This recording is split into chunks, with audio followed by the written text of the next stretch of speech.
Hello everyone, welcome to economics classes. I am Priyanka. हम already 3 part जो है वो कवर कर चुके हैं मनी एंड बैंकिंग के, एंड दिस इज पार्ट 4 जिसमें हम रिमेनिंग टॉपिक्स को कवर करेंगे। ऑलरेडी हमने ऑल इंडिया फाइनेंशियल इंस्टीट्यूशन का पार्ट 1 कवर कर लिया था। आज जो हमारी क्लास स्टार्ट हो रही है वो पार्ट 2 से हो रही है, ठीक है। And I am making you assure कि अगर आप ये कंप्लीट यूनिट देख लेते हैं मनी एंड बैंकिंग की, तो इसके बाद आपके एक भी क्वेश्चन नहीं रहेगा, चाहे वो असिस्टेंट प्रोफेसर का एग्जाम हो, चाहे यूजीसी नेट का एग्जाम हो, कोई भी आपका एग्जाम हो। ओके, सो स्टार्ट करते हैं हम आज की क्लास से। As you know, all Indian financial institutions regulated by RBI under the AIFI category long term financial support ये प्रोवाइड करते हैं, जिसमें हमने पार्ट 1 में क्या क्या कंप्लीट किया था। पार्ट 1 में हमने नाबार्ड और सिडबी जो है ये कंप्लीट किया था। आज हम कर रहे हैं EXIM bank. EXIM bank export import bank of India establish कब हुआ था? मार्च 1982 में under the export import bank of India act 1981। Ownership क्या है इसकी? 100% गवर्नमेंट ऑफ इंडिया। विजन क्या है एग्जिम बैंक का? Globalisation of Indian businesses and empowering growth of partner countries. Mission क्या है? फैसिलिटेट करना Indian trade and investment, support करना पार्टनर कंट्रीज की डेवलपमेंट गोल्स। जो रिस्पॉन्सिबल है एज ए रिस्पॉन्सिबल इंस्टीट्यूशन ये फैसिलिटेट करता है EXIM bank. Special note from the act क्या है?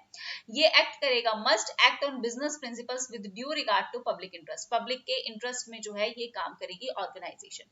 फंक्शंस क्या है एग्जिम बैंक के? एक्सपोर्ट के लिए क्रेडिट प्रोवाइड करना, ओवरसीज इन्वेस्टमेंट है तो फाइनेंस प्रोवाइड करना, लाइन ऑफ क्रेडिट है एक तरीके से, प्रोजेक्ट फाइनेंस अब्रोड, अब्रोड में आपके प्रोजेक्ट्स हैं उनको फाइनेंस करने का काम कौन करता है? एग्जिम बैंक करता है, ठीक है। इनके ईयर्स जो है वो आप स्पेशली याद रखेंगे। Now moving toward next, national housing bank. और आप सबको पता है, अगर आपने प्रीवियस ईयर क्वेश्चन किए हैं तो यहाँ से क्वेश्चंस आते हैं। तो नेशनल हाउसिंग बैंक की अगर हम बात करें, एस्टेब्लिश कब हुआ था? इन the year 1988, 9 July. Day, year, month और ईयर दोनों याद रखना, ठीक है। Under the national housing bank act 1987। Recommendation किसने दी थी? सी रंगराजन कमेटी ने। ये चीज भी आप ध्यान रखेंगे, ठीक है। सब ग्रुप है on housing finance, 7th 5 year plan के टाइम पे आया था, ये चीज ध्यान रखेंगे। Plus chaired by C Rangarajan. Announce कब हुआ था? यूनियन बजट 87-88 में अनाउंस हुआ था। विजन क्या है? प्रमोट करना inclusive expansion with stability in housing finance market, ठीक है। मिशन क्या है? हार्नेस एंड प्रमोट करना मार्केट को to meet the housing needs of all and specially low या मॉडरेट इनकम ग्रुप्स के लिए ये पर्टिकुलर हाउसिंग बैंक है।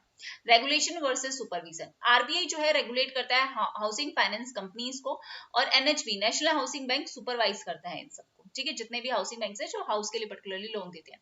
फंक्शन क्या है? एपेक्स इंस्टीट्यूशन है हाउसिंग फाइनेंस के लिए, रीफाइनेंस के लिए, डेवलपमेंट के लिए, प्रमोशन के लिए और सपोर्ट के लिए हाउसिंग फाइनेंस कंपनीज के। Okay, now moving toward next. Next है आपका national bank for financing infrastructure and development.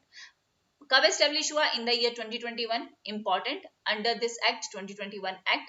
Regulation है as an AFI under RBI होता है। Section is 45L and 45N RBI act 1934 के अंडर जो है national bank for financing infrastructure and development को रेगुलेट किया जाता है। Ownership initially promoted by government of India, but बाद में प्राइवेट इन्वेस्टमेंट्स भी अलाउड कर दी फर्दर फेजेस में।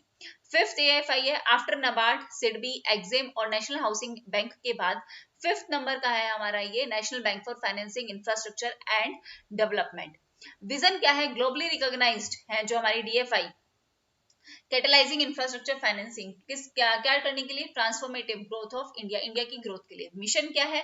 प्रिंसिपल अनेबलर है फॉर इंफ्रा फाइनेंसिंग, इंफ्रास्ट्रक्चर को फाइनेंस करने के लिए ये पर्टिकुलर ऑर्गेनाइजेशन है जिसका फोकस क्या है? इनोवेशन है, एनवायरमेंट है, सस्टेनेबिलिटी है। की रोल क्या है? लॉन्ग टर्म इंफ्रास्ट्रक्चर फाइनेंसिंग और कोऑर्डिनेशन प्रोवाइड करना प्राइवेट और पब्लिक इंफ्रास्ट्रक्चर इनिशिएटिव्स में। अब हम इन सबको एक बार रिवाइज कर लेते हैं। देखो, नाबार्ड किसके लिए है? एग्रीकल्चर एंड रूरल डेवलपमेंट के लिए। सिडबी किस लिए है? एमएसएमई की डेवलपमेंट के लिए। एग्जिम किसके लिए? एक्सपोर्ट इंपोर्ट फाइनेंस के लिए। नेशनल हाउसिंग बैंक किसके लिए? हाउसिंग फाइनेंस के लिए। और नेफिड किसके लिए? इंफ्रास्ट्रक्चर डेवलपमेंट के लिए। ईयर ऑफ एस्टेब्लिशमेंट नाबार्ड का क्या है? 1982। क्रेफी कार्ड रिपोर्ट थी और कौन सी कमेटी थी ये आप बताएंगे। रेगुलेटर कौन है? आरबीआई। सबका रेगुलेटर कौन है? RBI. took over ARDC and RBI roles. SIDBI 1990 SIDBI Act under Parliament, RBI के अंडर ही है, मुद्रा इसकी सब्सिडरी, ठीक है। एग्जिम बैंक की बात करें 1982, दोनों की ईयर सेम है इसलिए मंथ याद करने की जरूरत है क्योंकि क्रोनोलॉजिकल ऑर्डर में नाबार्ड और एग्जिम दोनों आते हैं अगर आपको ध्यान हो तो। एग्जिम एक्ट 1981 आरबीआई के अंडर है, फोकस है on international trade. National housing bank की बात करें तो 1988 एक्ट के अंडर है, सुपरवाइजर करता है हाउसिंग फाइनेंस कंपनीज को। और ये 2021 ईयर ऑफ एस्टेब्लिशमेंट है। 5th AFI है, इंडिया का न्यूएस्ट जो है हाउसिंग फाइनेंसिंग के लिए 5th जो हमारा इंस्टीट्यूशन जो बना है वो यही है 2021 में। ठीक है, अब हम बात करते हैं नॉन बैंकिंग फाइनेंशियल कंपनी की। ये क्वेश्चन भी जो है वो बहुत बार आता है। Non banking financial company register है अंडर द कंपनीज एक्ट 1956, जो अब क्या हो गया है कंपनीज एक्ट 2013। क्या काम है इसका? लोन्स एंड एडवांसेस देना, acquisition of securities, shares, stocks, bonds, debentures, government की सिक्योरिटीज, इन सबको एक्वायर करना। परचेज मतलब leasing and hiring, purchase. Insurance business और चिट फंड बिजनेस काम है किसका? नेशनल बैंकिंग फाइनेंशियल कंपनीज का। Okay, note consider NBFCs if principal business is, अगर इनका प्रिंसिपल बिजनेस एग्रीकल्चर है, इंडस्ट्रियल एक्टिविटी है, trades of goods and services है, sale purchase construction of real estate है, note consider under national banking financial companies. याद रखेंगे, statement वाले question आते हैं उनके लिए ये चीजें जो है वो बहुत इंपॉर्टेंट है। अगर हम टाइप की बात करें एनबीएफसीज की टाइप की, तो एक नोटेबल कैटेगरी है जो क्या है? रेजिडुअरी नॉन बैंकिंग कंपनी, जो एक्सेप्ट करता है डिपॉजिट, lump sum या इंस्टॉलमेंट में अंडर द स्कीम्स या arrangement, and not covered under regular NBFCs deposit taking norms, और ये एनबीएफसीज के नॉर्मल नॉर्म्स में कवर नहीं होती है रेजिडुअरी नॉन बैंकिंग कंपनीज। ठीक है, 50-50 टेस्ट की अगर हम बात करें, प्रिंसिपल बिजनेस क्राइटेरिया की अगर हम बात करें, तो टू क्वालिफाई एज एनबीएफसीज, अगर आपको क्वालिफाई करना है as a non banking financing company, तो फाइनेंशियल एसेट्स आपकी मोर देन या इक्वल टू 50% होना चाहिए आपकी टोटल एसेट का, और जो इनकम आनी चाहिए फ्रॉम फाइनेंशियल एसेट्स वो भी मोर देन या equal to 50% of total gross income होना चाहिए। अगर ये दोनों आपकी कैटेगरी क्वालिफाई करती है, तभी आप रजिस्टर्ड होते हो एज एनबीएफसीज बाय आरबीआई। ध्यान रखेंगे ये दोनों चीजें। ठीक है, फाइनेंशियल एसेट्स भी ग्रेटर देन इक्वल टू 50% और इनकम जो आ रही है फाइनेंशियल एसेट्स वो भी greater than equal to 50%। Principal business is not formally defined in the RBI act. RBI act में पर्टिकुलरली कोई प्रिंसिपल बिजनेस डिफाइन नहीं किया गया है, किसके लिए? नॉन बैंकिंग फाइनेंशियल कंपनीज के लिए। Okay, now moving toward further, legal framework अगर हम देखें एनबीएफसीज का, तो किसके अंडर आता है? Under section 45 IA of RBI act 1934। Mandatory requirements क्या है एनबीएफसीज की? सर्टिफिकेट और रजिस्ट्रेशन होना चाहिए आरबीआई के पास। नेट ऑन फंड कितना होना चाहिए? 25 लाख मिनिमम, और ये इंक्रीज हो सकता है टू 2 करोड़ सिंस अप्रैल 1999, और must be a company under section 3 of companies act 1956। अगर हम लीगल फ्रेमवर्क की बात करें, तो ये कंडीशंस जो हैं वो क्या होनी चाहिए? फुलफिल होनी चाहिए for a company to be considered as non banking financial company. Now NBFC is exempted from RBI registration. Dual regulation जो है वो अवॉइडेंस है। एक बार आप रेगुलेट कर रहे हो तो बार बार रजिस्ट्रेशन कराने की जरूरत नहीं है। If regulated by other regulators they don't need RBI registration. अगर अदर रेगुलेटर से अगर ऑलरेडी वो हो चुके हैं तो जरूरत नहीं है कि दोबारा रजिस्ट्रेशन कराएं। जैसे वेंचर कैपिटल फंड सेबी से है, मर्चेंट बैंकिंग कंपनी सेबी से है, तो ऑलरेडी सेबी से है ना, तो जरूरत नहीं है कि फिर दोबारा आरबीआई से रजिस्ट्रेशन हो। डुअल रेगुलेशन जो है वो अवॉइड किया जाता है, बार बार रजिस्ट्रेशन कराने की जरूरत नहीं है। स्टॉक ब्रोकर्स सेबी से है, insurance company insurance regulatory development authority of India से है, निधि कंपनी किससे है?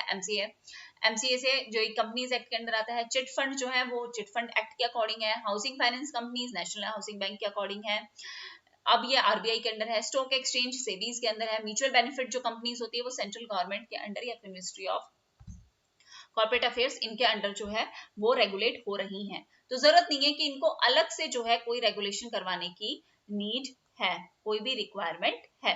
ठीक है, तो डुअल रेगुलेशन अवॉइडेंस जो है वो एप्लीकेबल है किस पे? National housing national non banking financial companies के लिए। ओके, नाउ मूविंग फर्दर, अगर हम शॉर्ट में बात करें तो रेगुलेटर कौन है इनका? आरबीआई। गवर्निंग लोन क्या है? आरबीआई की सेक्शन, मतलब अगर हम उसकी क्या कहते हैं पर्टिकुलर लॉ की बात करें, आर्टिकल की बात करें, minimum capital 2 crore, registration needed yes, except for exempted NBFCs. अगर वो कहीं और है तो कोई जरूरत नहीं है 2 बार रजिस्ट्रेशन कराने की। मेन टेस्ट क्या है इनका? 50-50 टेस्ट है, वो 50% ग्रेटर देन इक्वल टू हमने करा था ना अभी 50-50 टेस्ट अपना। यस, ये दोनों प्रिंसिपल बिजनेस क्राइटेरिया है किसके लिए? एनबीएफसीज के लिए। ठीक है, can accept deposit only selected NBFCs जो है वो जो आरबीआई नॉर्म्स के अंदर आ रही है वो एक्सेप्ट कर सकती है। ठीक है, स्टेटमेंट से क्वेश्चन बन सकता है इसलिए बता रही हूं, इतना ध्यान से। नाउ देखो, ओवरव्यू अगर हम देखें regulatory of non banking companies का, तो ये रजिस्टर्ड है अंडर सेक्शन 3 कंपनीज एक्ट 1956, जो अब कितना हो गया है 2000, अंडर कंपनीज एक्ट 2013। जो एनबीएफसीज रजिस्टर्ड है with RBI, regulation, supervision, surveillance, enforcement, ये सब किसके अंडर होगा? आरबीआई के under. Type of financial institutions कौन कौन से हैं इसके अंडर? हाउसिंग फाइनेंस कंपनी, जिनका authority for regulation, supervision, surveillance और एनफोर्समेंट किसके अंडर है? नेशनल हाउसिंग बैंक के अंदर। जितने भी मर्चेंट बैंकिंग कंपनी है, वेंचर है, कैपिटल फंड्स हैं, company stocks, broking, collective investment schemes, ये सब किसके अंडर है? सेबी के अंडर। निधि कंपनीज है, म्यूचुअल बेनिफिट कंपनीज है, किसके अंडर है? MCA, ministry of corporate affairs के अंडर। चिटफंड जो कंपनीज है वो किसके अंडर है? स्टेट गवर्नमेंट के under. Insurance companies, insurance regulatory development authority के अंडर। ठीक है। Non banking non financial companies, regulation, supervision, surveillance किसके अंडर है? Under companies act. रेगुलेटर कौन है इनका? एमसीए। एनफोर्समेंट एजेंसी कौन है? State government. तो ये अलग से मैंने चार्ट भी बना के दिया है, इसका स्क्रीनशॉट भी रख लेना, इंपॉर्टेंट है। Now moving toward further classification of NBFCs। NBFCs को क्लासिफाई किया गया है तीन मेन बेसिस में। एक तो इनके लायबिलिटी के स्ट्रक्चर के बेसिस के हिसाब से, एक इनकी सिस्टमैटिक इंपॉर्टेंस क्या है, और एक एक्टिविटी बेस्ड इनका क्लासिफिकेशन है 11 कैटेगरीज में। फर्दर नाउ अगर हम बात करें लायबिलिटी स्ट्रक्चर के बेसिस पे, जो आपके एनबीएफसीज है, डिपॉजिट टेकिंग जो एनबीएफसीज है, ये एक्सेप्ट कर सकती है डिपॉजिट पब्लिक डिपॉजिट से जो इसके अंडर है, और जो नॉन डिपॉजिट एक्सेप्ट करती है, मतलब नॉन डिपॉजिट टेकिंग जो एनबीएफसीज है, ये फंड होती हैं वाया मार्केट से या बैंक्स से। ध्यान रखेंगे, अगर एनबीएफसी डी है तो मतलब ये डिपॉजिट टेकिंग है, ये एक्सेप्ट करती है पब्लिक डिपॉजिट्स। लेकिन अगर एनबीएफसी एनडी है, मतलब ये नॉन डिपॉजिट टेकिंग है, ये लेती है फंड वाया मार्केट से या फिर बैंक से। तो अगर हम बात करें एनबीएफसी नॉन डिपॉजिट टेकिंग के बारे में, सिस्टमैटिकली इंपॉर्टेंस के बारे में, तो ये सिस्टमैटिकली इंपॉर्टेंट एनबीएफसी हैं। इनका एसेट साइड क्या, साइज कितना होगा? Greater than equal to 500 crore, और ये मॉनिटर होते हैं ड्यू टू पोटेंशियल इंपैक्ट, क्योंकि ये आपकी फाइनेंशियल सिस्टम स्टेबिलिटी पे बहुत बड़ा इंपैक्ट डालते हैं, इसलिए ये जो है वो मॉनिटर भी किए जाते हैं। ओके ना, सिस्टमैटिक इंपॉर्टेंस की अगर हम बात करें, तो सिस्टमैटिक इंपॉर्टेंस किसी भी पर्टिकुलर इंस्टीट्यूशंस का क्यों इंपॉर्टेंट होता है? उसके साइज के बेसिस पे, कि वो पूरी इकोनॉमी में कितना फाइनेंशियल जो है अमाउंट जो है वो कैप्चर कर रही है, रिस्क कितना रिस्क है, कितनी इंटरकनेक्टेडनेस है, कितनी आपस में क्या है लिंक है, इंपॉर्टेंट है फाइनेंशियल स्टेबिलिटी के लिए, और ये इंपैक्ट करते हैं किसके लिए? रेगुलेटरी रिक्वायरमेंट्स को भी इंपैक्ट करती हैं ये चीज। ओके नाउ अगर हम एक्टिविटी बेस्ड क्लासिफिकेशन देखें तो 11 कैटेगरीज हैं। In 2018-19 RBI merged asset finance companies, loan companies, investment companies, इन तीनों को उन्होंने एक सिंगल कैटेगरी में जो है वो मर्ज कर दिया, और क्या नाम दिया इसका? Investment and credit companies. किसके लिए? ताकि इनमें आपस में हार्मोनाइजेशन हो, फ्लेक्सिबिलिटी रहे। किस किस की? Asset finance companies, loan companies और इन्वेस्टमेंट कंपनीज, इसको किसमें लिया है? एक सिंगल कैटेगरी में इन्वॉल्व कर दिया, एक सिंगल कैटेगरी में जो इन्हें जो है कंबाइन कर लिया, इन्वेस्टमेंट एंड क्रेडिट कंपनीज की बात करें। ठीक है, अब हम बात करते हैं रेगुलेटरी आर्किटेक्चर या scale based regulation framework post 2021 से पहले। तो इससे पहले की अगर हम बात करें तो एनबीएफसी जो क्लासिफाई होती थी वो 4 रेगुलेटरी लेयर्स में थी। पहला था इसका बेस लेयर। बेस लेयर मतलब नॉन डिपॉजिट टेकिंग एनबीएफसीज है जिनकी एसेट क्या होगी? Less than 1000 crore. इसमें कौन कौन से आ गए NBFCs? Peer to peer lending, account aggregator, non operative financial holding companies, और वो NBFCs with no public funds and no customer interface, जिनका कस्टमर के साथ कोई इंटरफेस नहीं है। ये सबसे पहली लेयर थी, 4 रेगुलेटरी लेयर थी, जिसमें पोस्ट 2021 की हम बात कर रहे हैं। ठीक है, एनबीएफसी सबसे पहले थी बेस लेयर। उसके बाद आई आपकी मिडल लेयर। मिडल लेयर में क्या थी? ये लार्ज इन साइज है, कॉम्प्लेक्सिटी, और इनमें ये सारी चीजें मतलब deposit, systematic importance, housing finance companies, ये सब इंक्लूड है। ठीक है, इसके बाद आती है आपकी एक upper layer. Upper layer identified by RBI from middle layer based on risk based parameter. Risk के बेसिस पे अपर लेयर बनाई गई, इनका क्लोजर स्क्रूटनी होगी और स्ट्रिक्टर नॉर्म्स होंगे। इनके जो है नॉर्म्स जो है वो बाकी चीजों, बाकी दोनों रेगुलेटरी हमने देखी उनसे ज्यादा जो है स्ट्रिक्ट होंगे। बाकी जो हमने दोनों लेयर देखी इनसे ज्यादा स्ट्रिक्ट होंगे। टॉप लेयर की अगर हम बात करें, ये आइडली एम्प्टी है, अभी populated only if RBI see substantial systematic risk. अगर आरबीआई को लगता है तो ही इसमें आएगा कोई एडिशनल सुपरविजन, और इनके और भी ज्यादा स्ट्रिक्ट कैपिटल नॉर्म्स होते हैं। क्योंकि देखो ये सारी कंपनीज फाइनेंस प्रोवाइड कर रही हैं, ये हमारी फाइनेंशियल स्टेबिलिटी में एक बहुत बड़ा रोल प्ले करती हैं, तो इनका रेगुलेशन होना वो बहुत जरूरी है, और इनकी कैटेगराइजेशन होना भी बहुत जरूरी है। 4 लेयर में कैटेगराइज करा है वो भी बहुत इंपॉर्टेंट है, क्योंकि कौन सी कंपनी फ्रॉड करके भाग जाए, एकदम पूरा इकोनॉमिक का सिस्टमैटिक स्ट्रक्चर ही बिगाड़ दे, इसलिए रेगुलेशन करना जो है वो ज्यादा इंपॉर्टेंट माना जाता है। अब अगर हम बात करें internal capital adequacy assessment process की, तो NBFCs must assess capital needs internally भी इन्हें अपनी कैपिटल को असेस करने की जरूरत है। क्या क्या फैक्टर्स हैं? क्रेडिट रिस्क होता है, मार्केट रिस्क होता है, क्योंकि ऑपरेशनल रिस्क होता है, रेजिडुअल रिस्क होता है। और इनके जो हमने कंसीडर किए, इनके सेम जो बेसल नॉर्म्स हमने पिलर 2 में देखे, वही सेम बेसल नॉर्म्स जो है वो इनके ऊपर जो है एप्लीकेबल है। Internal capacity adequacy assessment process कि इनकी इंटरनली कितनी कैपेसिटी है कैपिटल को एक्सेस करने की, वो सब किस फैक्टर्स पे बेसिस किए जाते हैं, डिसाइड किए जाते हैं। क्रेडिट रिस्क कितना है, मार्केट रिस्क कितना है, ऑपरेशनल रिस्क कितना है, रेजिडुअल रिस्क कितना है। अब अगर हम बात करें ग्रीवेंसेस रिडर्सल की, कि देखो प्रॉब्लम तो आती है, ग्रीवेंसेस भी आती है, प्रॉब्लम्स भी आती है, तो उन प्रॉब्लम का सॉल्यूशन भी होगा। तो उसके लिए स्कीम आई इंटीग्रेटेड ऑम्बड्समैन स्कीम 2021 में।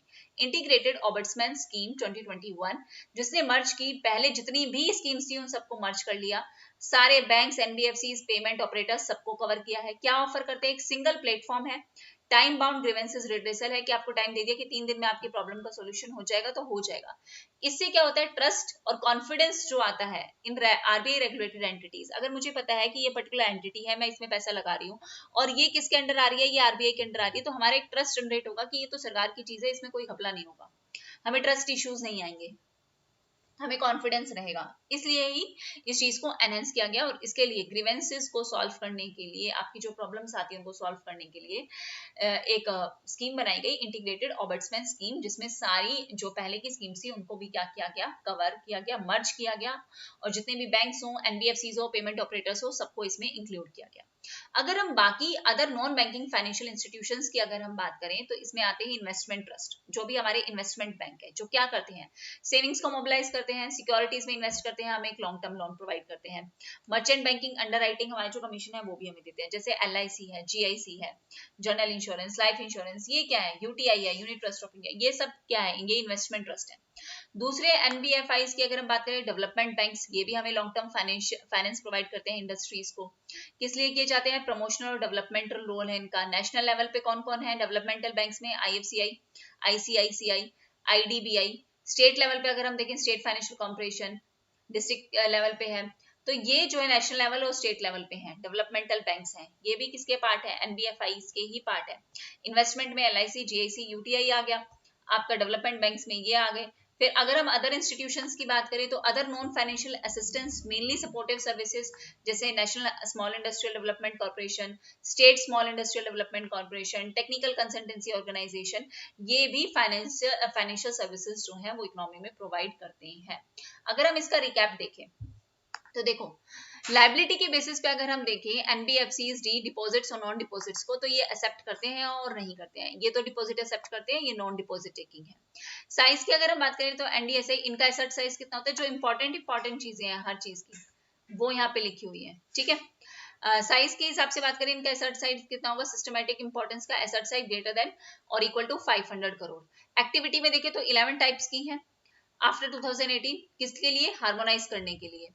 अगर हम इसकी मिडल लेयर, अपर लेयर, ये सब अगर लेयर्स की बात करें, तो इनके किस लिए? Risk based multi tier regulatory body है, कि हमने जो है रेगुलेट इनको अलग अलग टायर में डिवाइड कर दिया और उस हिसाब से इनके लिए क्या क्या बना दिए, नॉर्म्स बना दिए। अगर हम रेगुलेटरी टूल्स की बात करें, तो इंटरनल कैपिटल असेसमेंट, वही जो बेसल का नॉर्म था हमने देखा पिलर 2 में, वही रूल यहाँ पे लगेगा। कस्टमर सर्विसेज की बात करें, तो इसमें सारे बैंक्स, एनबीएफसीज, पीएसओ से सब इंक्लूड है। इंटीग्रेटेड एक ग्रीवेंसेस रिड्रेसल जो है वो बना दिया, ताकि प्रॉब्लम जो है वो सॉल्व हो जाए। अब अगर हम लेक्चर 6 पे चलें, capital marketing and it's regulation, ये है आपका lecture number 6, capital markets and it's regulation. Financial market जो है वो ब्रॉडली कैटेगराइज होती है किसमें? मनी मार्केट में और आपकी कैपिटल मार्केट में। दोनों में क्या डिफरेंस है? क्वेश्चन यहाँ से बहुत बार आता है कि capital market versus money market क्या डिफरेंस है। देखो, कैपिटल मार्केट आपको एक लॉन्ग टर्म सिक्योरिटीज देती है, जबकि मनी मार्केट आपको शॉर्ट टर्म सिक्योरिटी देती है, लेस देन 1 ईयर इनकी क्या होता है, मैच्योरिटी पीरियड। इसका पर्पस क्या होता है? पर्पस ऑफ फंड्स, एक फिक्स्ड कैपिटल में इन्वेस्ट करते हैं, लॉन्ग टर्म इन्वेस्टमेंट है क्योंकि, और मनी मार्केट 1 साल से कम की है, तो ये वर्किंग कैपिटल में इन्वेस्ट है, शॉर्ट टर्म नीड्स के लिए हम जो है मनी मार्केट से पैसा लेते हैं। Capital market long term provide कर रही है, फिक्स्ड कैपिटल के लिए प्रोवाइड कर रही है, तो इनका एक वाइड मार्केट बेस है। मनी मार्केट का कंपैरेटिवली क्या है, एक लो मार्केट बेस है। कैपिटल मार्केट के रेगुलेटरी कौन है? SEBI, security and exchange board of India, जबकि मनी मार्केट के रेगुलेटर कौन है? आरबीआई है। कैपिटल मार्केट में ज्यादा रिस्क होता है और मनी मार्केट में कम रिस्क होता है, कम टाइम के लिए है, शॉर्ट टर्म के लिए है, तो कम रिस्क होता है। अब अगर हम बात करें, देखो एग्जाम्पल मैंने इसलिए रखे हैं यहाँ पे कि कैपिटल मार्केट और मनी मार्केट में आपको एग्जांपल पता होने चाहिए ताकि आपको बेटर एक क्लैरिटी मिले। कैपिटल मार्केट में share, bonds, debentures, public issues via IPO, initial public offer, final public offer, stock exchange, national stock exchange, Bombay stock exchange, ये सब कैपिटल मार्केट में आते हैं। मनी मार्केट में कौन कौन से आ गई? ट्रेजरी बिल हो गए, कमर्शियल पेपर्स होंगे, कॉल मनी हो गई, सर्टिफिकेट्स ऑफ डिपॉजिट हो गई, इंटरबैंक कॉल मनी मार्केट हो गई, तो ये आते हैं मनी मार्केट में। अगर आप ये ध्यान से सुन भी लोगे ना तो भी आपका क्वेश्चन हो जाएगा। देखिए ठीक है, हमेशा ये सोच के चलना चाहिए कि ये क्वेश्चन पेपर में आ रहा है, तभी हम उस चीज को इंपॉर्टेंस देते हैं। बाद में पता चलता है कि यही क्वेश्चन आया और ये करवाया भी था और ये हमारा फिर भी सही नहीं हुआ। बाद में इतनी सारी मैंने फैक्ट बेस्ड क्वेश्चन की सीरीज करवाई, मैंने आपको पीवाईक्यूज कराए, मैंने उनके साथ थ्योरीज आपकी कवर कराई, और अगर वो भी कोई ध्यान से देख लेता ना तो नेट तो कहीं भी नहीं जाने वाला था और जेआरएफ भी आपका बहुत आसानी से हो जाता। अगर आपने शिवम झा का देखा होगा तो शिवम झा ने यही बात कही थी, उन्होंने यही बात बोली थी कि अगर आप ध्यान से क्लास कर लेते हैं तो भी कोई दिक्कत नहीं है।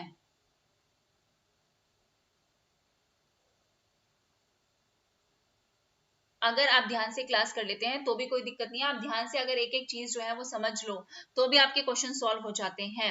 बट नहीं, ध्यान से आप सुनते नहीं हो, फिर बाद में आपको लगता है कि हमें पढ़ना चाहिए था। बाद में सब कुछ लगता है कि पढ़ना चाहिए था, लेकिन जिस वक्त क्लास हो रही है, जिस वक्त आपके लिए एफर्ट किए जा रहे हैं, तब आप लोगों का ध्यान नहीं रहता। अब ये छोटी सी चीज है, नहीं पता चलेगा कईयों को कि शेयर्स जो है वो मनी मार्केट में है या कैपिटल मार्केट में है, नहीं पता चलता, फिर बाद में सोचते हैं कि क्या डिफरेंस था।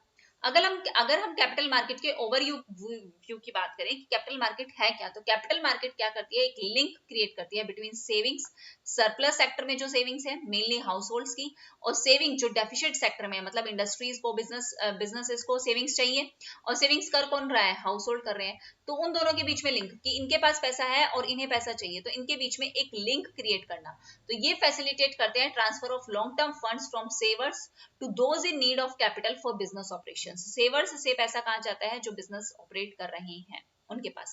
की इंस्टीट्यूशंस कैपिटल मार्केट में कौन कौन से इन्वॉल्व है, आपके डेवलपमेंट बैंक्स, आपके कमर्शियल बैंक्स, आपके फाइनेंशियल इंस्टीट्यूशंस, स्टॉक एक्सचेंज और सेबी जो रेगुलेटरी बॉडी है किसका, कैपिटल मार्केट का। मेन इंस्ट्रूमेंट्स की अगर हम बात करें कैपिटल मार्केट में क्या है, हालांकि मैंने एग्जांपल दिए, लेकिन फर्दर और एग्जांपल्स की बात करें, equity shares, preference shares, debentures, bonds जो इशू करती है आपकी कॉर्पोरेट, सेमी गवर्नमेंट इंस्टीट्यूशंस और गवर्नमेंट, उनके बॉन्ड्स भी, और इक्विटी, प्रेफरेंस और डिबेंचर्स भी। ठीक है, फीचर अगर हम बात करें फीचर कैपिटल मार्केट का, तो लॉन्ग टर्म इन्वेस्टमेंट है ये, क्योंकि ये डील करता है in securities with long term. ये लिंक करता है सेवर्स और कैपिटल इन्वेस्टर्स में, क्योंकि ये ट्रांसफर करता है funds from households to the industries. Liquidity क्या है, इजी बाइंग एंड सेलिंग है सिक्योरिटीज का। प्राइसिंग की बात करें तो pricing according to demand and supply जो है वो डिसाइड होंगे, मतलब कंप्लीटली मार्केट बेस है, कोई फिक्स नहीं कर रहा है। इंटरमीडिएटरीज होते हैं, बिल्कुल होते हैं, हम जाके कंपनी से डायरेक्ट शेयर नहीं परचेज करते, बीच में ब्रोकर्स होंगे, बैंक्स होंगे, अंडरराइटर्स होंगे, इनके थ्रू जो है वो परचेज किए जाते हैं, डायरेक्टली भी कर सकते हैं, ऐसा कुछ नहीं है। ठीक है, इनसाइडर ट्रेडिंग कंसर्न की बात करें कि कहीं इनसाइडर ही ट्रेडिंग ना हो, मतलब कि अंदर के ही लोग खरीद ले और सब कर ले, तो फिर लोग, बाकी लोगों का क्या फायदा। नहीं, इस चीज को प्रिवेंट करने के लिए, अनफेयर प्रैक्टिसेस को प्रिवेंट करने के लिए इसे रेगुलेट किया जाता है under the SEBI, security exchange board of India. Complex information structure है, हर किसी को मतलब फाइनेंशियल वर्ड्स की इतनी नॉलेज नहीं होती, किसी को समझ में आ जाता है, किसी को समझ में नहीं आता, किसी को सिंपल डेप्रिसिएशन समझ में नहीं आता अगर कॉमर्स बैकग्राउंड का नहीं है तो कॉम्प्लेक्स इंफॉर्मेशन स्ट्रक्चर है, आपको एक डीप अंडरस्टैंडिंग चाहिए मार्केट्स की, इंस्ट्रूमेंट्स की, हर कोई शेयर मार्केट में पैसा नहीं लगा सकता। फ्लेक्सिबल लोकेशन है, ट्रेडिंग कैन बी बहुत फिजिकल भी हो सकती है और डिजिटल भी हो सकती है, जरूरी नहीं है कि आप जाओगे ऑफिस में और फिर परचेज करोगे, नहीं। कैपिटल फॉर्मेशन बिल्कुल होता है, हमारी नेशनल इकोनॉमिक ग्रोथ में एक तरीके से क्या है, एक हेल्प है, एक एड है वाया इन्वेस्टमेंट के थ्रू। नाउ कैपिटल मार्केट ऑर्गेनाइज्ड भी होता है, अनऑर्गेनाइज्ड भी होता है। अगर हम ऑर्गेनाइज्ड की बात करें तो गवर्नमेंट सिक्योरिटीज मार्केट है, इंडस्ट्रियल सिक्योरिटी मार्केट है, फाइनेंशियल इंस्टीट्यूशंस है, फाइनेंशियल इंटरमीडिएटरीज भी है। देखो, अगर हम गवर्नमेंट मार्केट सिक्योरिटीज की बात करें और इंडस्ट्रियल सिक्योरिटी मार्केट की बात करें तो उसमें डेप्ट मार्केट भी आती है, इक्विटी मार्केट भी आती है। डेप्ट मार्केट में भी आपके न्यू इशू डेप्ट, ओल्ड डेप्ट, इसमें भी आपकी कंपल्सरी लिस्टिंग है, ऑप्शनल लिस्टिंग है, पब्लिक इशू में, प्राइवेट में। ऐसे ही इक्विटी मार्केट में न्यू इशू प्राइमरी मार्केट, फिर स्टॉक एक्सचेंज से खरीदो तो सेकेंडरी मार्केट, फिर एक डेरिवेटिव मार्केट है, forward, future, option, swap, development FI, financial institutions, LIC, UTI, others. और इंटरमीडिएटरीज में कौन कौन आ जाते हैं, merchant banks, mutual funds, funds में जो आप इन्वेस्ट करते हो तो वो आपका पैसा ही तो फंड में डाल रहे हैं ना, leasing companies, venture capital, others, SIP वगैरह जो आजकल होती है, ठीक है। नाउ प्रोडक्ट क्या क्या अवेलेबल है कैपिटल मार्केट में? कैपिटल मार्केट प्राइमली आपको एक long term financial instrument provide करता है जो कैटेगराइज है किसमें? इक्विटी में एंड डेप्ट में। इक्विटी इंस्ट्रूमेंट की अगर हम बात करें तो ये इंस्ट्रूमेंट ऑफ ओनरशिप है। डेप्ट एक तरीके से लोन है, लेकिन इक्विटी में मतलब है कि आपको ओनरशिप मिल रही है। इक्विटी शेयर्स इशू करती है कंपनी कैपिटल रेज करने के लिए, और शेयर होल्डर जो है वो पार्ट ओनर बन जाता है कंपनी का, ठीक है। रिटर्न्स क्या क्या मिलते हैं? डिविडेंड्स मिलता है, प्लस कैपिटल एप्रिसिएशन हुआ है तो वो भी मिलता है कंपनी की परफॉर्मेंस के हिसाब से कि कंपनी को कितना प्रॉफिट हो रहा है। रिस्क की अगर हम बात करें तो रिस्क हाई है, डिपेंड करता है कंपनीज के प्रॉफिट पे और मार्केट की वोलेटिलिटी पे, ठीक है। प्रॉफिट मतलब रिस्क तो है ही ना, कंपनी को जैसे फायदा होगा वैसे ही पैसा मिलेगा, वैसे ही आपको कैपिटल एप्रिसिएशन मिलेगा। गवर्नमेंट तो है नहीं कि गवर्नमेंट ने बोल दिया कि 6% इंटरेस्ट के साथ पैसा मिलेगा तो मिलेगा ही, कोई जरूरी नहीं है, पैसा डूब भी सकता है, ठीक है। कंपनी डूब गई तो पैसा भी डूबेगा। डेप्ट इंस्ट्रूमेंट क्या होता है? डेप्ट इंस्ट्रूमेंट एक तरीके से लोन है। इक्विटी में आप ओनर में आ जाते हो, लेकिन डेप्ट का मतलब है कि आप फंड दे रहे हो, ठीक है, फंड ले रहे हैं, ये पब्लिक से लोन ले रहे हैं। इन्वेस्टर्स एक फिक्स रेट ऑफ इंटरेस्ट मिलता है यहाँ पे, एक सिक्योर्ड है अगेंस्ट स्पेसिफिक कंपनी, ऐसा ट्रेडेबल है मार्केट में। अगर हम डिबेंचर्स की बात करें तो डिबेंचर्स में आपके होते हैं नॉन कन्वर्टेबल, पार्शली कन्वर्टेबल और फुल्ली कन्वर्टेबल।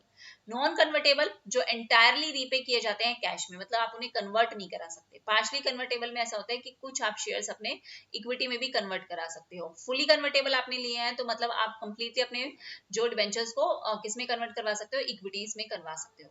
बॉन्ड्स की अगर हम बात करें तो बॉन्ड्स भी आपके डिबेंचर्स की तरह ही होते हैं, बट ये rather comparison to bond debentures ये अनसिक्योर होते हैं, और इन्हें इशू कौन करता है? Corporate financial institutions, municipal parties और गवर्नमेंट एंटिटीज जो हैं वो इशू करती हैं।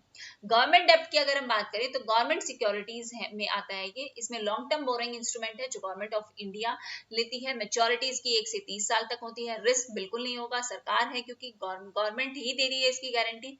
इंटरेस्ट आपको सेमी एनुअली जो है वो पे किया जाता है। पहला तो आपका ये आ गया इक्विटी इंस्ट्रूमेंट्स, ठीक है। फिर आपके आगे ये गवर्नमेंट की डेब्ट। फिर मनी मार्केट इंस्ट्रूमेंट्स होते हैं जो आपके लेस देन 1 ईयर के होते हैं। टेक्निकली पार्ट जो है मनी मार्केट का वो भी ट्रेड किया जाता है अंडर डेब्ट सेगमेंट। ट्रेजरी बिल्स की अगर हम बात करें, गवर्नमेंट इशूअर्स होते हैं, कमर्शियल पेपर में कंपनीज होती हैं और सर्टिफिकेट ऑफ डिपॉजिट में बैंक्स होते हैं। ये इंपॉर्टेंट है, ध्यान रखना है, यहाँ से क्वेश्चन आता है। ट्रेजरी बिल्स का आप मेच्योरिटी देखो 14 से 365 डेज, कोई रिस्क नहीं है, डिस्काउंट पे इशू किए जाते हैं। Commercial papers 90 to 365 days, moderate risk है, अनसिक्योर्ड है, बट ये सर्टिफिकेट ऑफ डिपॉजिट्स भी आपके 90 टू 365 डेज मेच्योरिटी पीरियड पे होते हैं, रिस्क लो होते हैं, अनसिक्योर्ड होते हैं, ठीक है। हाइब्रिड इंस्ट्रूमेंट की अगर हम बात करें तो हाइब्रिड इंस्ट्रूमेंट का मतलब क्या है? जो कॉम्बिनेशन है किसका? इक्विटी और डेप्ट, दोनों का कॉम्बिनेशन है। ये इंस्ट्रूमेंट आपको एक फिक्स रिटर्न देते हैं डेप्ट की तरह, प्लस आपको कुछ ऑनरशिप राइट्स भी देते हैं इक्विटी की तरह, वो हो गए आपके हाइब्रिड इंस्ट्रूमेंट। सबसे पहले आपके प्रेफरेड शेयर्स, जिसे हम प्रेफरेड स्टॉक भी कहते हैं, ये आपको एक फिक्स डिविडेंड प्रोवाइड करते हैं बिफोर इक्विटी शेयर होल्डर्स। नाम ही प्रेफरेंस है ना, मतलब इक्विटी से भी पहले पैसा किसे मिलेगा? प्रेफरेंस शेयर होल्डर्स को मिलेगा। कॉमर्स के स्टूडेंट्स होंगे तो आपको पता भी होगा। Rank higher than equity in case of liquidation, अगर मान लो कंपनी का लिक्विडेशन हो रहा है, कंपनी बंद हो रही है, तो पहले पैसा इक्विटी की जगह किसे दिया जाएगा? पहले पैसा प्रेफरेंस शेयर होल्डर्स को दिया जाएगा। कोई वोटिंग राइट नहीं होता है। इक्विटी शेयर होल्डर्स को तो राइट भी होता है, बट प्रेफरेंस शेयर होल्डर्स को कोई वोटिंग राइट नहीं होता। अगर हम टाइप्स की बात करें तो इसमें आगे आपके cumulative preference shares, cumulative convertible preference shares और पार्टिसिपेटिंग प्रेफरेंस शेयर्स। अगर हम क्यूमुलेटिव प्रेफरेंस शेयर्स की बात करें तो unpaid dividends get accumulated and must be clear before paying equity dividend. अगर मान लो किसी साल आपको नहीं मिला तो इक्विटी डिविडेंड के मिलने से पहले आपको सारा इकट्ठा करके दे दिया जाएगा। क्यूमुलेटिव कन्वर्टेबल जो आपके प्रेफरेंस शेयर्स होते हैं, क्यूमुलेटिव का मतलब ये है ना कि आपको पहले का भी पूरा हिसाब किताब ये करेंगे, पैसा देंगे आपका। क्यूमुलेटिव कन्वर्टेबल मतलब सेम है, पैसा दिया जाएगा, बट ये कन्वर्ट करवा सकते हैं अपने आप को इक्विटी में एक स्पेसिफाइड पीरियड के बाद। पार्टिसिपेटिंग प्रेफरेंस शेयर्स की बात करें तो इन्हें कोई एक्स्ट्रा डिविडेंड नहीं मिलता। If equity dividend exceed a certain level तो पार्टिसिपेंट्स को कुछ सरप्लस प्रॉफिट जो है वो मिल जाता है, अगर एक लिमिट से ज्यादा जो है, अगर इक्विटी डिविडेंड एक्सीड करता है एक सर्टेन लेवल से तो इनको मिल जाएगा। नाउ म्यूचुअल फंड्स की अगर हम बात करें तो म्यूचुअल फंड्स क्या करते हैं? Pooled investment vehicle that collect money from multiple investors, और इन्वेस्ट करते हैं कहाँ? इक्विटी में, डेप्ट में और हाइब्रिड में भी, ठीक है, इक्विटी डेप्ट दोनों में। रिटर्न्स जो है वो डिस्ट्रीब्यूट किए जाते हैं proportionally via mutual funds unit, ये आपको पता भी होगा। म्यूचुअल फंड्स को रेगुलेट कौन करता है? Mutual funds are subject to market risk, ad देखी होगी ना, रिस्क तो है इसमें, बट ये रेगुलेटेड होते हैं अंडर द SBI। फीचर क्या है इसका? बिल्कुल रिस्क है, बल्कि ट्रांसपेरेंट तो है ही है। डिफरेंट स्कीम्स है अलग अलग इन्वेस्टर्स के लिए, आपको कहाँ एसआईपी में डालना है, कहाँ डालना है पैसा, आपको बताते हैं म्यूचुअल फंड्स वाले। कुछ चार्ज इंक्लूड होता है मैनेजमेंट फीस और एक्सपेंस रेशो। ऑब्वियसली हमारे बिहाफ पे कोई पैसा खर्च कर रहा है, इन्वेस्ट कर रहा है, तो वो सर्विस का हमसे कुछ तो चार्ज लेगा ना, तो वही चार्जेस भी हैं। ओके नाउ हाइब्रिड के example preference shares, medium risk, fixed plus optional, regulated by SBI. Mutual funds में डेब्ट fund, equity fund, hybrid fund तीनों आ जाते हैं। वेरी करता है रिस्क, मार्केट से कंप्लीटली जो है वो डिसाइड होते हैं। रेगुलेट कौन करता है, सेबी करता है। सिक्योरिटी मार्केट डिवाइड होते हैं दो सेगमेंट में, एक होती है आपकी प्राइमरी मार्केट, एक होती है आपकी सेकेंडरी मार्केट। ये सारे जितने भी हमने अभी चार्ट में देखा ना, इसलिए मैंने ये चार्ट जल्दी से बढ़ा दिया क्योंकि हम इसकी फर्दर एक्सप्लेनेशन ही देख रहे हैं, तो कोई दिक्कत नहीं है, इसमें से कोई चीज समझ में ना आए तो वो मैं समझा ही रही हूँ। ठीक है, एक होती है आपकी प्राइमरी, एक होते हैं आपके सेकेंडरी मार्केट। तो क्या डिफरेंस है, market where new securities are issued for the first time, वो हो गई आपकी primary market. Market where existing securities traded, जो एग्जिस्टिंग है ऑलरेडी उन्हीं में ही ट्रेड हो रहा है, तो वो आपकी हो गई secondary market. Issue directly receive funds from investors, investors से इशूअर डायरेक्टली रिसीव करता है फंड किससे, इन्वेस्टर से। यहाँ पे सिक्योरिटीज एक्सचेंज होती है बिटवीन द इन्वेस्टर्स, इन्वेस्टर्स आपस में ही सिक्योरिटी क्या कर रहे हैं, एक्सचेंज कर रहे हैं। पर्पस क्या है, कैपिटल को फॉर्म करना, फंड रेज करना कंपनीज के लिए। यहाँ पर्पस क्या है, लिक्विडिटी और प्राइस की डिस्कवरी, क्या प्राइस चल रहा है। सिक्योरिटीज यहाँ पे नई सिक्योरिटीज होती है, यहाँ पे ऑलरेडी एग्जिस्टिंग होती है। इन्वेस्टर का क्या रोल होता है, इन्वेस्टर जो है इन्वेस्ट करता है न्यूली इशूड इंस्ट्रूमेंट में, जबकि सेकेंडरी मार्केट में क्या होता है, जो पहले से ही इशूड है उन्हीं की ही क्या चलती है, बाइंग एंड सेलिंग जो है वो होती है। Effect on capital formation, primary market से इंक्रीज होती है आपकी कैपिटल फॉर्मेशन, सेकेंडरी मार्केट से नहीं होती क्योंकि वो ऑलरेडी एग्जिस्टिंग में ही क्या करते हैं, डील कर रहे होते हैं। एग्जांपल इनिशियल पब्लिक ऑफर आपका, फाइनल पब्लिक ऑफर, और इसमें national stock exchange, Bombay stock exchange जो शेयर्स में ट्रेड करते हैं। रेगुलेट कौन करता है, सेबी, और उसी के नॉर्म्स चलते हैं, और यहाँ पे सेबी भी करता है और आपकी स्टॉक एक्सचेंज मार्केट जो है वो भी करती है। तो की डिफरेंस क्या है, प्राइमरी मार्केट क्रिएट करता है सिक्योरिटीज को, जबकि सेकेंडरी मार्केट सर्कुलेट करता है सिक्योरिटीज को, क्योंकि ये क्या है, ऑलरेडी एग्जिस्टिंग है, उन्हीं को ही क्या कर रहा है, सर्कुलेट कर रहा है। Now methods of flotation in primary market, primary market में आपके किस तरीके से फ्लोटेशन होता है फंड्स का। तो एक तो ऑफर होते हैं through prospectus, most common method है रेस फंड करने का। कंपनी इनवाइट करती है लोगों को कि आप सब्सक्राइब करो कैपिटल को थ्रू अ प्रोस्पेक्टस। एडवर्टाइजमेंट होती है मीडिया में। प्रोस्पेक्टस में कंप्लीट आपके कंपनीज एक्ट के रेगुलेशंस भी फॉलो होते हैं, सेबी की गाइडलाइंस भी फॉलो होती है। इशू में unwritten and is listed on stock exchange, issue आपके अंडर रिटन भी हो सकते हैं और स्टॉक एक्सचेंज पे लिस्टेड भी होते हैं। दूसरा, अगर हम पब्लिक इशू की बात करें तो पब्लिक इशू डायरेक्टली ऑफर किए जाते हैं पब्लिक को। एनीवन कैन सब्सक्राइब, कोई भी सब्सक्राइब कर सकता है। अगर ऑफर किया गया 200+ % में तो इसे क्लासिफाई किया जाता है as a public issue. Manage कौन करता है, मर्चेंट बैंकर्स, और इसमें कौन कौन से इंटरमीडिएटरी इंक्लूड्स है, bankers to the issue, registrar और बुक रनिंग लीड मैनेजर्स, ये सब इंक्लूड होते हैं। ठीक है, एज ए इंटरमीडिएटरी जो काम करते हैं। टाइप्स ऑफ पब्लिक इशू, एक होता है आपका इनिशियल पब्लिक ऑफरिंग, मतलब जो फर्स्ट टाइम ऑफर होता है शेयर्स का, अनलिस्टेड कंपनीज पब्लिक को जो डायरेक्टली फर्स्ट टाइम जो है ऑफर करती है शेयर। एम क्या होता है, स्टॉक एक्सचेंज में लिस्ट होना इन्हें। क्या इंक्लूड है इसमें, फ्रेश इशू भी इंक्लूड है और ऑफर फॉर सेल भी इंक्लूड है।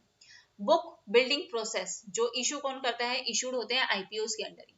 इसमें क्या काम होता है, इन्वेस्टर्स जो है वो बिडिंग करता है वेरियस प्राइसेस पे, फाइनल प्राइस पे डिस्कवर किया जाता है क्लोज करने से पहले। फिर अगर हम बात करें फॉलो ऑन पब्लिक ऑफर, ये ऑफर किया जाता है ऑलरेडी जो लिस्टेड कंपनीज है वो ऑफर करती हैं, और इसलिए किस लिए होता है ये कि ऑलरेडी एक पर्टिकुलर कैपिटल तो है इनके पास, इनको और एडिशनल कैपिटल चाहिए पब्लिक से, तब फॉलो ऑन पब्लिक ऑफर होते हैं। इनिशियल जो होते हैं वो फर्स्ट टाइम किए जाते हैं। वहीं अगर ई आईपीओ की बात करें तो ये ऑनलाइन बिडिंग होती है, नाम ही आ गया इलेक्ट्रॉनिक, तो ये ऑनलाइन बिडिंग है। चाहे आईपीओ की बात कर ले चाहे एफपीओ की बात कर ले, राइट इश्यूज ये यूज किए जाते हैं by members, banks, RTS via exchange interface, जो है जो आपके अलग अलग इंटरफेस बने हुए हैं, डिजिटल प्लेटफॉर्म्स बने हुए हैं उसके थ्रू। ऑफर फॉर सेल की बात करें तो ये सिक्योरिटीज हैं, ये डायरेक्टली ऑफर नहीं की जाती पब्लिक को, ये किसके थ्रू ही सेल होते हैं, जो आपके ब्रोकर्स हैं, इशूइंग हाउसेज हैं, उन्हीं के थ्रू जो है वो सेल की जाते हैं ये शेयर्स। कंपनी सेल करता है ब्रोकर्स को, फिर ब्रोकर्स जाके क्या करता है, पब्लिक को सेल करता है। प्राइवेट प्लेसमेंट की अगर हम बात करें तो प्राइवेट प्लेसमेंट में क्या होता है, डायरेक्ट सेल किया जाता है टू सेलेक्टेड इंडिविजुअल्स को, जो इंस्टीट्यूशंस के इन्वेस्टर्स हैं।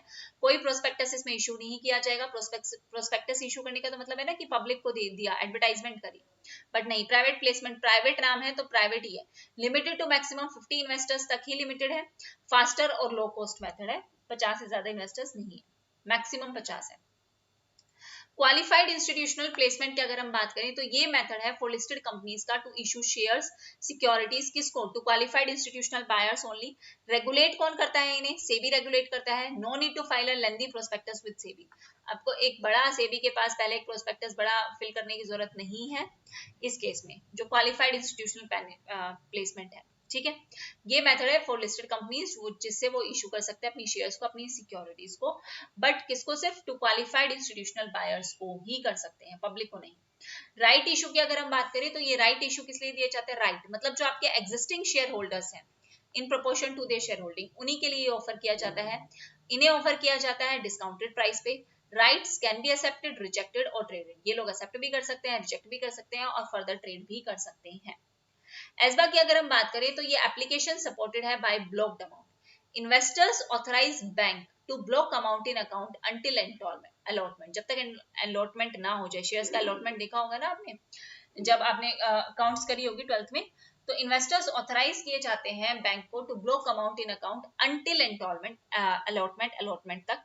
Money debited only if shares are allotted, अगर कंपनी ने शेयर्स अलॉट कर दिए तभी जो है उनके अकाउंट से मनी जो है वो डेबिट होगा, अदरवाइज नहीं होगा। Removes need for refund, refund के लिए पैसा चाहिए। एप्लीकेबल है आईपीओ के लिए भी, एफपीओ के लिए भी और राइट इश्यूज के लिए भी। ये लॉन्च किया था सेबी ने कब, 2008 में। इंपॉर्टेंट है ये चीज। Retail investors only, optional usage है।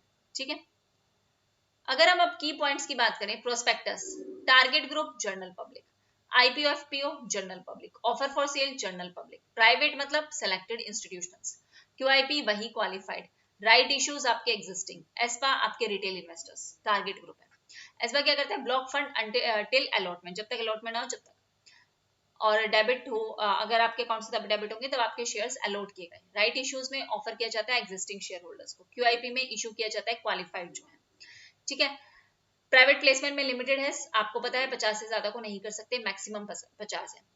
ऑफर फॉर सेल में सोल्ड होते हैं वाया ब्रोकर्स, आईपीओ एफपीओ में फ्रेश, एफपीओ में जो ऑलरेडी है लिस्टेड अनलिस्टेड कंपनीज के लिए। प्रोस्पेक्टस में डायरेक्टली पब्लिक को अपील किया जाता है थ्रू एडवर्टाइजमेंट कि हमारे कैपिटल्स जो है शेयर इश्यूज कर लो। Primary market facilitator and their role, देखो ये की इंटरमीडिएटर्स हैं जो हेल्प करते हैं स्मूथ फंक्शनिंग में of the primary market. Primary market मतलब आपकी न्यू इशू मार्केट।